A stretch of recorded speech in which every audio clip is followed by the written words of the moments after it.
Hello friends, welcome to our today's Spark session. In our today's session, we are going to see about the Delta Lake that is being available from Spark 3.0 version. In particular, we are going to see about the schema evaluation problem that is being faced in 2.4 version and how this is being overcome in Spark 3.0 using a Delta Lake. We will use Anaconda Jupyter Lab to understand the problem that is existing in 2.4, and we will jump into a Databricks Community Edition to use Spark 3.0 and to check how it handles the schema evaluation problem using a Delta Lake. Let us get started. I had opened a Jupyter notebook, and the scenario for our today's demo is consider we have a file received on a day one, and this file has a two columns, name and age column, as shown here. I have executed this already, and now we are going to save it as a table, and the format that we are going to choose is as a Parquet file, and the table name I'm giving it as a test. Let me run this. In a meanwhile, I will tell like we are also going to take day 2 as a file, and in this file we are having an additional one column getting added, name, age and education, and let me show the data as well. This is the sample data, same as the data of day 1, just we are including the education column alone, and again we are going to save this table as a Parquet file, and we are going to append it to the same table that we have created in the day 1. So let me run this. If I run this, it will throw an exception, it will throw an error actually, and the error message states that the column number of the existing table does not match with the data schema. That is, the underlying Hive table schema is not matching with the new table that is being, the new number of columns that is being came along with the today's file. So this is the problem that is in the older version of Spark, that is 2.4, and let us see how this issue is being resolved in the Delta Lake in our Spark 3.0. Let us move on to a Databricks Community Edition. Before that, I will show the select statement of the table as well. So here we have only name and age column and only the day 1's data. We don't have a day 2's data. So let us move on to the solution with respect to Delta Lake. I had opened a Databricks Community Edition and also created a cluster. Don't forget to create a cluster with the latest version of Spark, that is Spark 3.0, because Delta Lake is available in Spark 3.0, and the same code that we executed in the Jupyter notebook I have imported here as well. Let me run it.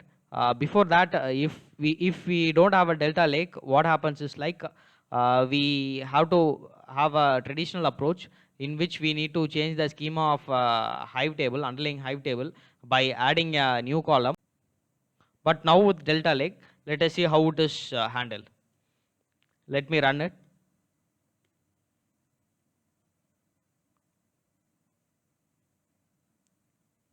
So here, instead of a Parquet, I am going to change it as a Delta format, and also let it be as append, and we have a option. We have a one more option named merge schema, which is not available in our traditional method, which I am making it as true.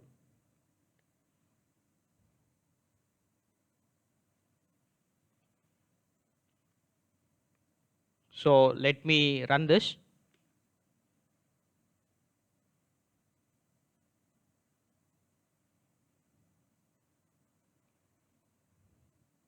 A quick info on the Delta table. Delta is nothing but the outcome of Databricks plus the Parquet file format, which is available in Spark 3.0, and this helps us with the atomicity, and also it has a ACID feature as well. So I hope like with Spark 3.0, companies would start moving to this Delta format of table instead of using the traditional Hive tables. Now let me start with the day 2's file as well.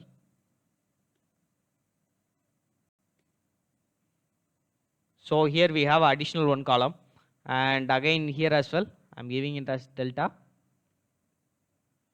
and mode as append, and again I'm giving option as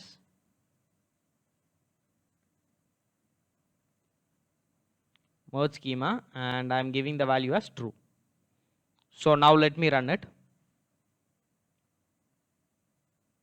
Here you can see it is executed without any issues, whereas in our previous case we have encountered a issue which stated that the existing table format and the new files format is not matching. No?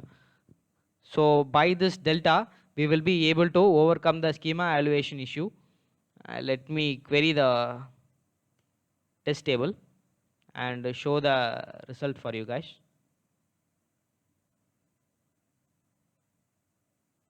So here the day 1's data will be null,